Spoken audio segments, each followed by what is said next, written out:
அனைவருக்கும் வணக்கம். நேற்று திருநெல்வேலியில மாண்புமிகு முதல்வர் அவர்கள் திமுக சார்பாக நடைபெற்ற ஒரு கிறிஸ்துமஸ் நிகழ்ச்சியில் கலந்து கொண்டார்கள். அதில் ஸ்பீக்கரும் கலந்துக்கிட்டு இருந்தாங்க. எம்பிஸ், எம்எல்ஏஸ், திமுக சார்பாக இருப்பவங்க, காங்கிரஸ் சார்பாக இருப்பவங்க எல்லாம் கலந்து கொண்டார்கள். அப்படி கலந்து கொண்டிருக்கிற ஒரு விழாவில் அங்கு பேசிய கிறிஸ்துவ மத குருக்கள் அனைவரும் மதவாத அரசியல் பேசினார்கள்.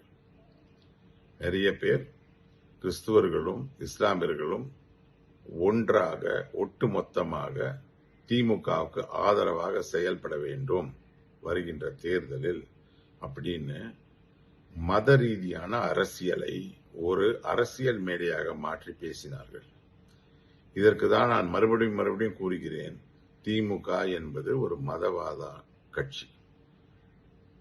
அது இஸ்லாமியர்களும் கிறிஸ்துவர்களுக்கும் மட்டுமே அந்த 12% 6% கிறிஸ்டியன்ஸ், 5.87% முஸ்லிம்ஸ், இவங்களுக்கு மட்டுமே ஆதரவான கட்சி. 88% இந்துக்களுக்கு எதிரான கட்சி. யாராவது ஒரு கிறிஸ்துமஸ் பெருவிழாவில் அத்தனை மதபோதர்களும் ஒருவர் பின் ஒருவராக வந்து அனைத்து கிறிஸ்துவர்களும் இஸ்லாமியர்களும் திமுக ஆதரவாக இவ்வாறு செயல்பட வேண்டும் என்பது தமிழகத்தின் முதல்வர் இருக்கும் மேடையிலே,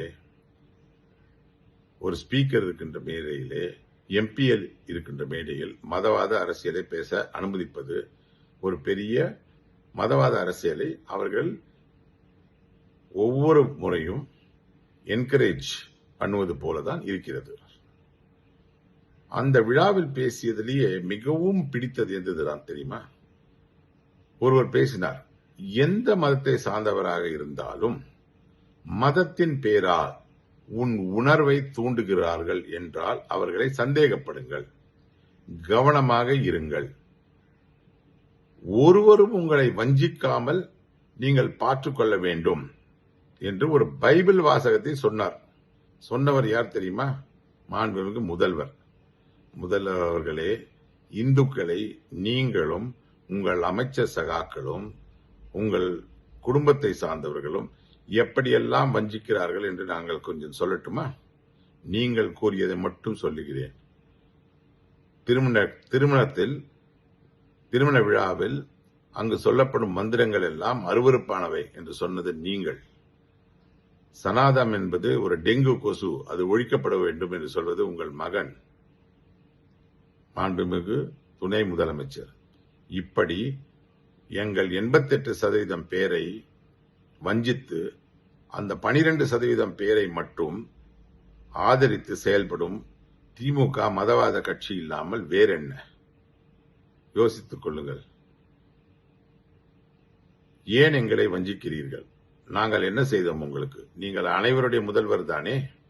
ஏன் அப்படி ஒரு பார்ஷாலிட்டி? நீங்கள் இஸ்லாமிய பண்டிகையான ரம்ஜானுக்கு வாழ்த்து சொல்கிறீர்கள், இஸ்லாமியர் நபிகள் நாயகன் பிறந்தநாள் விழாக்கு செல்கிறீர்கள், கிறிஸ்துமஸ் விழாக்கு செல்கிறீர்கள். ஏன் எங்கள் தைப்பூச விழாக்கு வருவதில்லை? ஏன் அதில் கலந்து கொள்வதில்லை? ஏன் இப்போ எங்களுடைய மார்கழி திருவிழா நடந்து கொண்டிருக்கிறது, அதில் ஏன் கலந்து கொள்வதில்லை? ஸ்ரீரங்கத்துக்கு ஏன் வருவதில்லை? நீங்கள் அப்படி கேட்டால் நாங்கள் கடவுளுக்கு எதிரானவர்கள் என்பார் என்று பேசுவீர்கள். ஆனால் கிறிஸ்டியானிட்டியும் இஸ்லாமும் இரண்டும் கடவுளுக்கு சம்பந்தப்பட்ட மதங்கள் இல்லாமல் வேற என்ன? நீங்கள் இந்துக்களுக்கு மட்டுமே எதிரி, இஸ்லாமியர்களும் கிறிஸ்துவர்களுக்கும் ஆதரவானவர்கள். சிம்பிள். அதனால தான் திமுக ஒரு மதவாத கட்சி என்பதை நான் மறுபடியும் சொல்கிறேன். இந்த 88% இந்துக்கள் இனிமேதாவது விழித்துக் கொள்ளுங்கள். நமக்கு இருப்பது ஒரே நாடு, அது இந்தியா. ஞாபகம் வைத்துக் கொள்ளுங்கள். நன்றி, வணக்கம்.